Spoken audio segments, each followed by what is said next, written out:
Dave! James. Management franchisee, congratulations. Thank you very much. It's been a pleasure to be involved in the journey over the last few years. You put a post out the other day about the session that I did when when Football Fun Factory was just me, which is many years ago now. I came to Littleport Rangers. That's right, and put on a session. Do you want to tell us a little bit about that day? Yeah, I was just talking to Luke about it. It was a brilliant day. The sun was shining, the inflatables were out on the field, but how it come about was our club secretary emailed me at the time and said, Football Fun Factory, have you seen this? They've offered to come and do some free events for local clubs. What do you think? We were just beginning a new season, signing all the children onto their sort of teams in their age group. And I said, yeah, why not? Let's ask them if they'll come along. I think we had a few messages via Facebook and trying to arrange the details. But yeah, then you came along with all the inflatables. We signed the children on. They signed on the dotted line for Littleport Rangers for the season at under 8s or 9s, whatever it was. And then they came over to you and had a fantastic experience on the inflatables. And yeah, you blew me away with your sort of enthusiasm. And we were talking about the blue card and the word of the week and things like that. And then the kids went and had an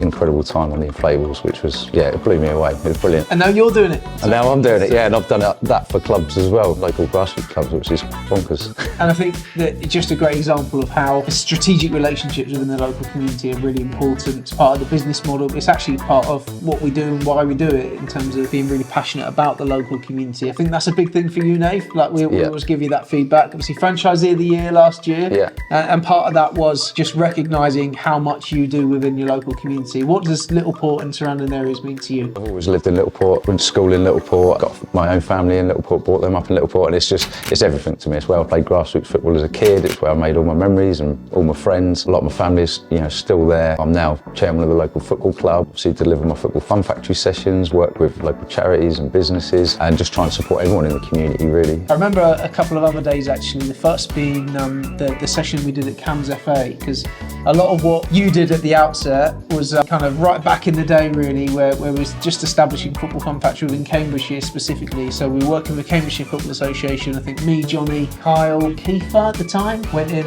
and said to Cams FA, we'd love to come and do an event. We're obviously doing loads of free stuff at the start just to get the awareness out there. And we did a free event for football coaches at the Cambridgeshire Football Association, and you came along. I did. What do you remember about that event? I remember as soon as I see it, signed up straight away because I'd already met you, and my children started going to Kyle's sessions. I remember another coach, Martin, he came along with me, and it was a brilliant day. We was outside, he'd done some sessions, and all us lot were taking part, all us grassroots coaches, huffing and puffing, and you guys were running us ragged outside. But it was a brilliant day just to sort of hear even more about the ethos, and we've done some networking inside as well, which was great. Yeah, and I remember that we split off into groups. I think it was, I had a group, I think Johnny had a group, and Chaddy had a group, and I think it was in the discussion with Luke where you said, how do we get this to come to my local community, right? At that time you were thinking, okay, we've had one session, with the local grassroots club, but how do we get this as a permanent fixture? The surprising answer to that question was, well, maybe take on a franchise. Yeah. But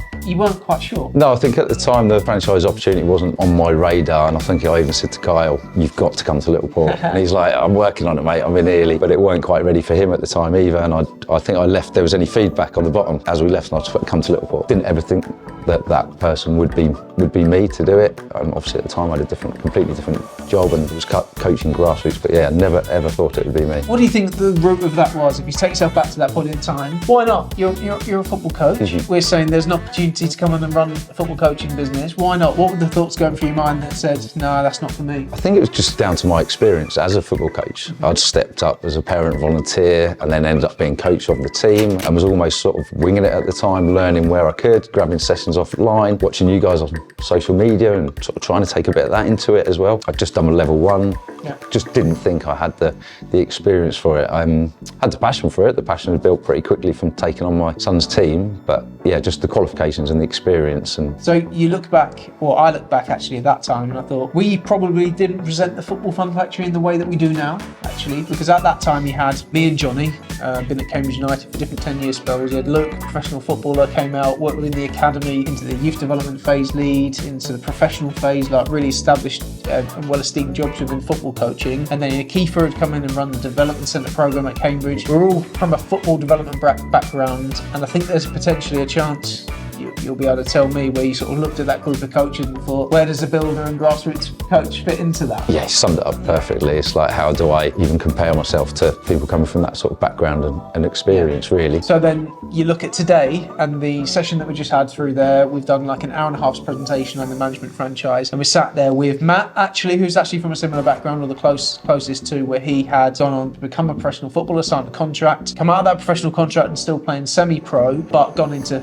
sports coaching. He's probably the closest to that we described. Then we sat there with you, who was a builder, and then we sat there with Richard Southwood, who had a corporate career in banking. And then you look across the whole network of Football Fun Factory and you've got all sorts of backgrounds, genders, experiences, corporate careers, sporting careers, whatever it might be. But the one thing that unites them is what you have, which is a passion for football and passion for developing children through football. As we look now ahead to the management franchise and that opportunity, what excites you? I think it is just how many opportunities we can put on in the local community, whether that's for the children that attend or other coaches. You know, I've got a good team of assistant coaches and this will create more opportunities for them. We've already seen Grant with his own little community in a partnership franchise, and also the young coaches I've got with me. You know, some of them are playing at Lookport Rangers with me, under 16s, and in a few years' time, who knows, they could become lead coaches, which would be brilliant to see. You've only got to look back at the original Football Fun Factory community. So for those that don't know, we've got Red Lodge, where I established Football Fun Factory. That was then when the franchise became too big and it was growing, about the time you came on board, actually. Yeah. I then reluctantly took a step back from the coaching and we grew the franchise network, and obviously we went from, I think you were the 12th head coach, into 80 now across the UK. But part of that journey was then Kyle taking over Red Lodge. But his community still growing, and the number of children attending his sessions 6 years into that journey still growing. The number of coaches he has still growing, I think shows that it's a really exciting future for people like you taking on the management franchise. But mate, I'm so happy you're doing this, because I know that you're so passionate about your community, you're so passionate about all the work that you do, and it's just going to grow and grow and grow from here. So great to have you on board, mate. Thank you very much, mate.